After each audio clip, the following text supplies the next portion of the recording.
सह्याद्रीच्या पर्वतरांगांमध्ये लपलेली अशी अनेक ठिकाणे आहेत जी पर्यटकांना, ट्रेकर्सना आकर्षित करतात, भुरळ घालतात.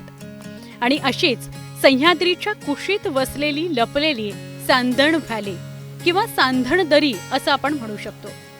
अहिल्यानगर जिल्ह्यात साम्रद या गावातून पुढे 2-3 किलोमीटर ट्रेक करत जावं लागतं. आशिया खंडातल्या सगळ्यात खोल दऱ्यांपैकी दुसऱ्या क्रमांकाची ही दरी आहे, जिचं नाव आहे सांदण व्हॅली किंवा सांधण दरी.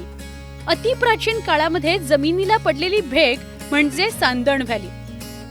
4 किलोमीटर लांब बसलेली आणि 200 ते 300 फूट खोल अशी ही सांदण व्हॅली आहे. पावसाळ्यात तर या सांदण व्हॅलीत जाताच येत नाही, पण नेमके मी पावसाळ्यातच गेले होते. ही सांदण व्हॅली साधारणपणे रस्ता आपण सोडला की पुढे 1 तास आपल्याला चालत यावं लागतं. बायकर्स थोडासा दगडांचा रस्ता असेल तर त्यातून येतात, पण जर तुम्ही कार आणली असेल तर ती लांब थांबवावी लागते. पार्किंग लॉट आहे इथे, पार्किंग स्पेस, आणि तिथून मात्र चालत यावं लागतं. एक साधारणपणे पठाराचा रोड आहे आणि त्या पठाराच्या रोडने चालत चालत यायचं. थोडंसं ट्रेक पण करावं लागतं, असं दगडांमधून वगैरे खाली उतरत पाण्याच्या दिशेने जात.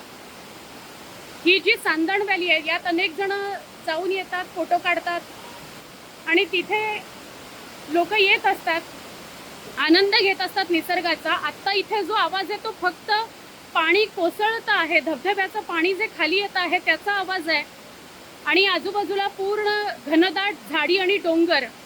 त्यामुळे इथे आल्यावर तुम्हाला कुठल्या वेगळ्या मेडिटेशनची गरज लागेल असं नाही, तर इथे येऊनच स्वतः तुम्ही मानसिक शांतता अनुभवाल. अप्रतिम असा निसर्ग, पाण्याचा खळखळाट नुसता ऐकू येत असतो आणि आजूबाजूला असतात सह्याद्रीच्या पर्वतरांगा आणि हिरवीगार अशी झाडं.